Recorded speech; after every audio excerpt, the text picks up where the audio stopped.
right, taking another look at that box score out of Tennessee. A massive result.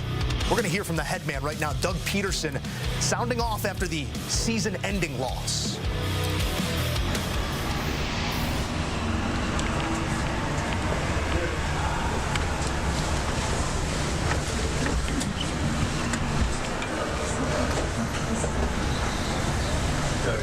Obviously, I understand a really tough way for things to end for you guys today, but just what's your message to the fans after a performance like this and a 1-5 close to the season? Yeah, it's just disappointing.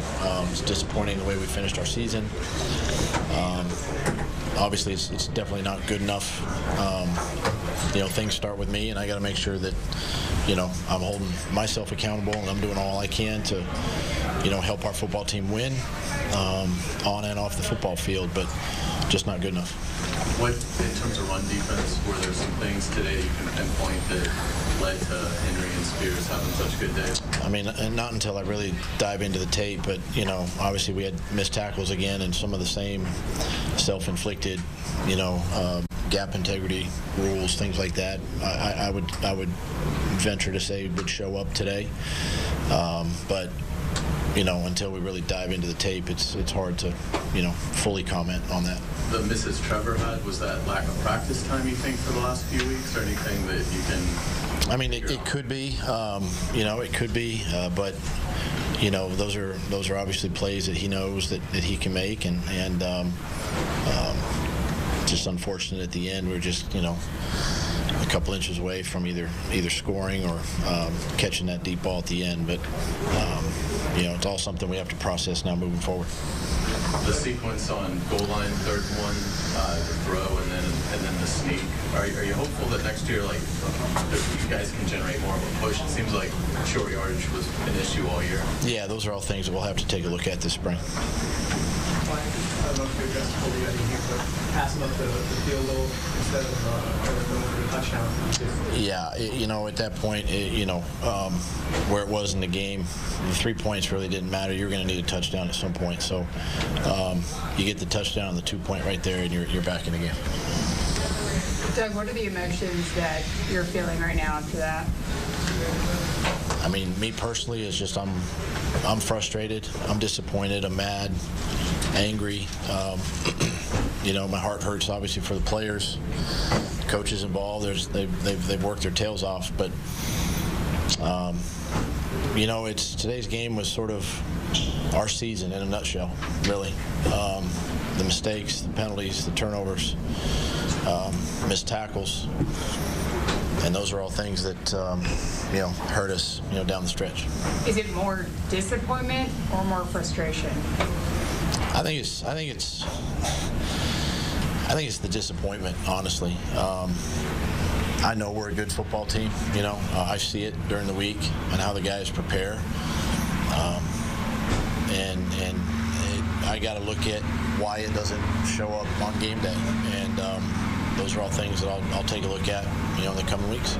But Josh said in there that the last 6 weeks it felt like they were just looking for a spark, that they were just never able to find one. Do you kind of get that sense too? Because they seem to find it last year. Yeah, I think that's accurate. But the thing is, you can't sit around and wait for a spark.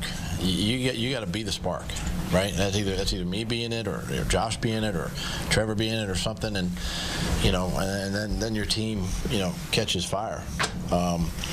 And that's all part of learning how to win, learning how to do things right, repeatedly, week in and week out, and it's a long season, and I know there's going to be losses during the year. I mean, you're going to lose a game, you're going to lose a player, to injury and things like that, but it doesn't change, your attitude and your mentality towards trying to win games.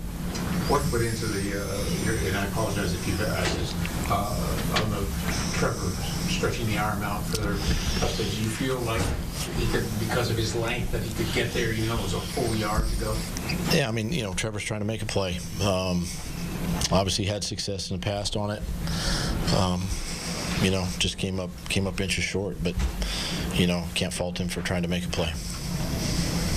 Was that the call play from the get-go, or is this something that he went to at the line because he saw something? He saw something. It wasn't the actual play call, but he saw something there, and he had an opportunity to sneak it. And you know, with his length, usually that works. Coach, what was the final question? All right, so the turn of events in Jacksonville, nothing short of cataclysmic. You look at the percentage chances to make the playoffs, a near certainty at 8-3 after that close victory over the now division champion Houston Texans, 98% chance. Heck, coming into week 18, they still had a better than 3/4 chance to make it, but the chips fell as they may.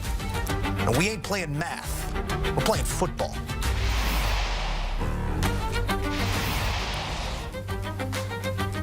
Back in studio time now for the Easy Choice presented by Geico. The two-time champ Bryant McFadden handing out his game ball from the 1 p.m. Eastern window.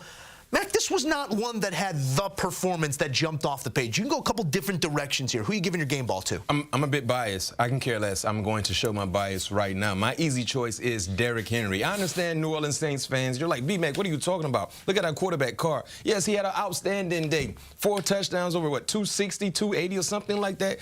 Unbelievable performance against a rival in the Atlanta Falcons. But for me, I got to go King Henry because of his performance. He was able to do us, the Pittsburgh Steelers, a nice favor, beating the Jacksonville Jaguars. His 153 yards, 1 touchdown. Get this, Joe, he almost averaged a first down per carry.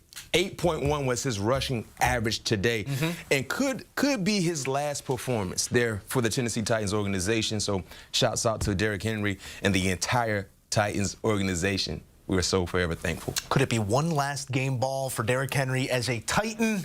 We don't know if it's the last, but it's another one from our guy B-Mac. Plenty more coverage coming on Game Day Scoreboard. More highlights on the way next.